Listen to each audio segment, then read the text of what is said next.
Hello everyone, Mike here. Hey, come on in.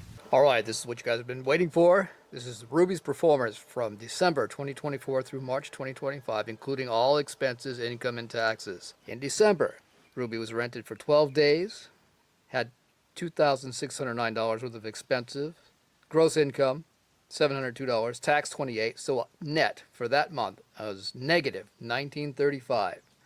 So in January, I took Ruby off the schedule as we had friends and family coming in and we needed the car. So we only ended up renting her out for 2 days. Total expenses $158, gross income $112, taxes $4, which left me a net income of minus $50. In February, that was a really bad month. That's when the ABS module got replaced, and it took me a whole month to do that. So in February, we had 0 days of rental. Expenses to repair just the parts, $710. Gross income 0, tax 0, net income minus $710.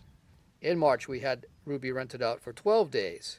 We had $132 worth of expenses, which I hope to see this kind of expenses moving forward. We had a gross income of $625, taxes $25. Therefore, for March, we actually, for the first time, had a positive number of $486. So, subtotal for these 4 months, 26 days rental, expenses $3609, gross income $1439, taxes $57, which leaves me a net of negative $2209. Now, these are just the expenses for Ruby. So I had an additional expenses here for tools and equipment. I had to purchase a scan tool capable of bidirectional controls, and I also bought a brake bleeder to help me do this job. So with those additional expenses, grand total income for the first 4 months is negative $2850.